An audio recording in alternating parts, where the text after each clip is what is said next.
नमस्कार दोस्तों, स्वागत है आपका हमारे YouTube चैनल एनालिटिकल रिसोर्सेज में। मेरा नाम है धर्मेंद्र। हम लोग यहाँ बात करेंगे अभी जो एक नई न्यूज़ निकल के आई कल कैबिनेट मीटिंग के बाद कि अब जितने भी गवर्नमेंट एग्जाम होंगे, खास करके वनडे एग्जाम्स के लिए अब एक ही एग्ज़ाम होगा।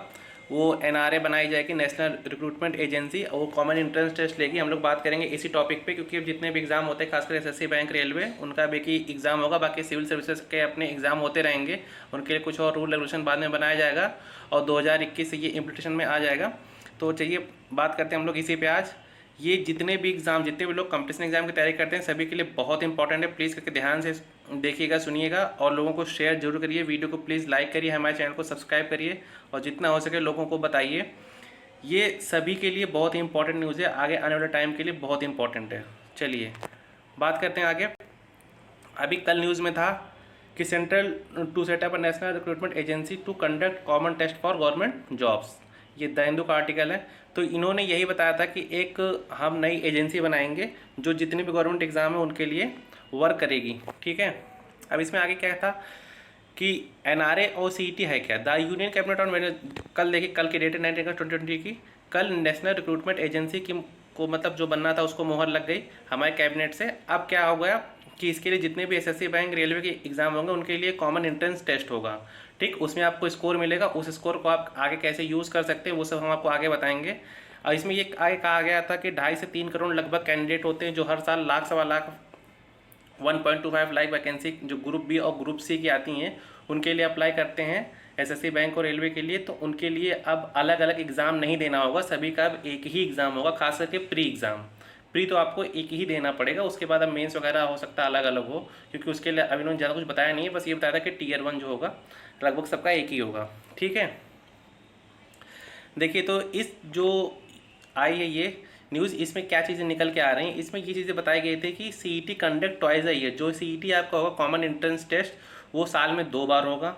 और सबसे मेन चीज़ इन्होंने ये बता दी कि bulk of candidate will be screen out during CET। कि बहुत सारे, देखिए क्योंकि एग्ज़ाम तो बहुत लोग देंगे तो सभी तो क्वालिफाई करेंगे नहीं, या सभी तो अच्छे स्कोर में आएंगे नहीं। तो जो अच्छे स्कोर में नहीं आएंगे उनका पास होना बेकार है, क्योंकि अगर आप 100 में 50 नंबर ला रहे हो तो आप किसी की भी कहीं भी किसी मेरिट में नहीं होगे।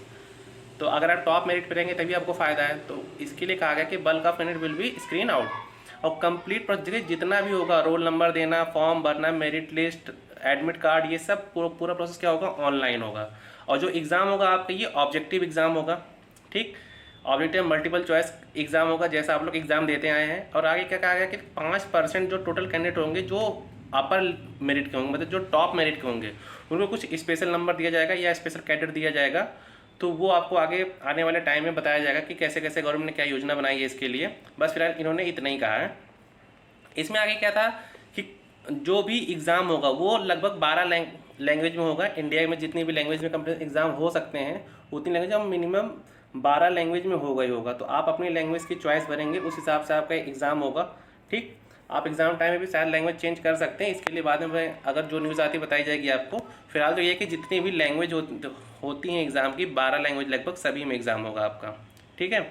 और जो स्कोर होगा वो आपका Tier 1 की तरह वर्क करेगा। ठीक, जैसे SSC का हो गया, CGL का हो गया, Tier 1 होता है, फिर Tier 2, फिर Tier 3। तो अब जो Tier 1 होगा SSC, बैंक, रेलवे सबका एक ही होगा।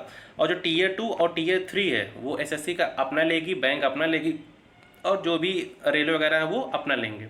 ठीक, और जो CET का स्कोर होगा वो आपको 3 साल के लिए वैलिड होगा। तो आप एक CET स्कोर को 3 साल तक चला सकते हैं और कोई रिस्ट्रिक्शन नहीं है नंबर अटैम्प्ट करने के। जैसे साल में 2 बार होगा, तो आपने अगर जून में दे दिया, आपके नंबर अच्छे नहीं आए, आपके 60 नंबर आए, आप उससे सेटिस्फाई नहीं है, तो आप दिसंबर वाला फिर से दीजिए। आप उससे भी सेटिस्फाई नहीं तो आप अगले साल फिर से दीजिए। जब तक आप अपना बेहतर स्कोर ना कर लें तब तक आप इसको CET को देते रहिए। इसके लिए कोई रिस्ट्रिक्शन नहीं है। ठीक है। और अपर एज लिमिट, देखिए एज लिमिट भी कुछ ना कुछ रखी जाएगी। तो जो अपर एज लिमिट होगी उसमें SC, ST, OBC, PWD जो हैंडीकैप लोग हैं उनको और चीज़ों को छूट दी जाएगी, जितने भी रिलैक्सेशंस हैं। ठीक है। आगे ये कहा गया था कि कैंडिडेट अपने हिसाब से अपना एग्जाम सेंटर चूज़ कर सकते हैं। अभी क्या होता है कि अगर आप रेलवे का एग्ज़ाम दे रहे हो तो आप हो यूपी के, सेंटर जाता है चेन्नई, बैंगलोर, कहीं भी जाता है, दूर दूर जाता है। तो अब क्या है कि आप अपना एग्जामिनेशन सेंटर खुद ही चूज़ कर सकते हैं। ठीक, और जो इसमें स्कोर मिलेगा वो सेंट्रल गवर्नमेंट के साथ स्कोर स्टेट गवर्नमेंट भी उसका यूज़ कर सकती हैं। PSU जितने होते हैं, पब्लिक सेक्टर यूनिट जितनी होती हैं, UTs जितने होते हैं, उनके साथ भी आप अपना स्कोर शेयर कर सकते हैं। तो हो सकता है कल को ये स्टेट गवर्नमेंट की जॉब में भी लग जाए, तो इसलिए अच्छा स्कोर करने की आप सभी लोग कोशिश करिए, क्योंकि अच्छे से अच्छा स्कोर लाएंगे तो वो हर जगह काम आएगा, तो बार बार आपको पढ़ना नहीं पड़ेगा।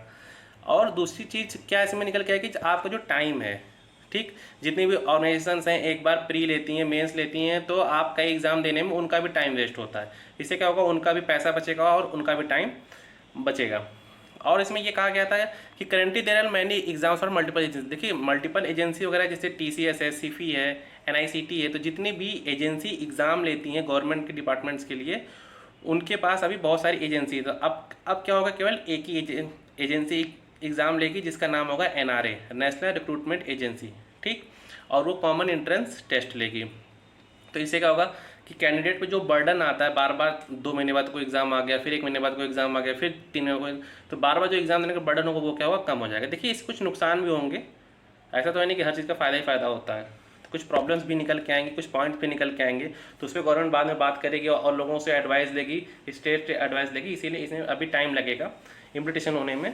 बट चीज़ें गवर्नमेंट ने कल यही बताई हैं कि इसी हिसाब से आगे वर्क करेंगे। और क्या है इसमें, रिड्यूस टाइम इन सिलेक्शन। देखिए सिलेक्शन प्रोसेस में, हाँ ये मेन चीज़ अच्छी चीज़ है कि जितना सिलेक्शन प्रोसेस है, आज के डेट में कोई भी वैकेंसी आती है बैंक की छोड़ के, अगर आप SSC की बात कर लें, रेलवे की बात कर लें, या और डिपार्टमेंट की स्टेट एग्ज़ाम की बात कर लें, तो मिनिमम 2 साल लग जाता है एक एग्ज़ाम को क्वालिफाई हो, मतलब एप्लीकेशन फॉर्म से लेके क्वालिफाई होकर ज्वाइनिंग होने में, ठीक। मेरी खुद की ज्वाइनिंग कितने एग्ज़ाम की रुकी हुई है, तो ऐसा ही हो रहा है। तो सबसे मेन चीज़ ये है कि जो आपका सिलेक्शन प्रोसेस है उसका टाइम आपका कम हो जाएगा, ठीक। आपको जल्दी आपका स्कोर आपके पास रहेगा, आप सीधे एप्लीकेशन फॉर्म भरिए, डायरेक्ट आपकी लिस्ट आ जाएगी, आपका प्री क्वालिफाई रहेगा, सीधे आपको मेंस देना रहेगा, फटाफट आपका रिजल्ट आएगा, काम हो जाएगा, ठीक है। और कितने एग्जाम तो ऐसे होंगे जिसपे केवल CET बेस स्कोर के बेस पे आपका सिलेक्शन हो जाएगा, क्योंकि जिन एग्जाम्स में प्री के बाद मेंस नहीं होता, सिर्फ एक एग्जाम होता है, उनमें आपका डायरेक्ट सिलेक्शन होगा, ठीक है। और इसमें आगे क्या कहा गया कि ओवर 1000 सेंटर, 1000 से ज़्यादा सेंटर पूरे इंडिया में बनाए जाएंगे, और मिनिमम 1 सेंटर हर डिस्ट्रिक्ट में होगा। ये किसके लिए होगा, मिनिमम 1 सेंटर इसलिए बनाया गया है कि जो मतलब बहुत गांव के लोग हैं, बहुत दूर दराज क्षेत्रों के लोग हैं, या जो बहुत गरीब कैंडिडेट हैं, उनका फालतू का पैसा ना नुकसान हो, और आने जाने का जो कॉस्ट है वो उनका बचे, और जो वुमेंस को जो भी प्रॉब्लम्स होती हैं बाहर जाने में, एग्ज़ाम देने में फेस करनी पड़ती हैं, वो उनको ना हो। तो इनके लिए ये क्या गया कि हर डिस्ट्रिक्ट में एटलीस्ट 1 सेंटर बनाया जाएगा, और पूरे इंडिया में 1000 से अधिक सेंटर बनाए जाएंगे, ठीक। ये देखिए, ये हमारे deputy minister doctor Jitendra Singh, इन्होंने कल ट्वीट करके बताया था कि the merit list of common entrance test will be valid for 3 years, कि जो CET की मेरिट होगी वो 3 साल के लिए वैलिड रहेगी। तो उसके बाद कैंडिडेट डिफरेंट जॉब में अप्लाई कर सकता है अपने एप्टीट्यूड के हिसाब से, और जो भी इसमें सफल उम्मीदवार होंगे उनको राज्य सरकारों के लिए भी, वहाँ की एजेंसी वगैरह भी उनको अपने लिए मौका दे सकती हैं, ठीक है। तो गवर्नमेंट जितनी भी, चाहे सेंट्रल गवर्नमेंट है, स्टेट गवर्नमेंट है, प्राइवेट सेक्टर है, तो जो भी आप स्कोर लाएंगे वो आपका हर जगह वर्क करेगा, ठीक है। चलिए, तो ये बात थी CET और NRA की। तो जितनी मेन चीज़ें थी मैंने सब बता दिया आपको। बाकी इसका PDF आपको हमारे टेलीग्राम चैनल पर मिल जाएगा, प्लीज़ करके हमारे टेलीग्राम चैनल ज्वाइन कर लीजिए। और आपको जो भी डाउट हो, क्वेश्चन हो, वीडियो के कमेंट बॉक्स में कमेंट करिए और हमें बताइए, कुछ भी क्वेश्चन हो, क्वेरी हो। चलिए, मिलते हैं आने वाले टाइम में अगले वीडियो में, जल्दी मिलेंगे आपसे। और कुछ भी डाउट हो प्लीज़ करके वीडियो को लाइक जरूर करिए, कमेंट करिए, शेयर करिए। Thank you. प्लीज़ सब्सक्राइब कर लीजिएगा चैनल को और शेयर जरूर करिए। Thank you.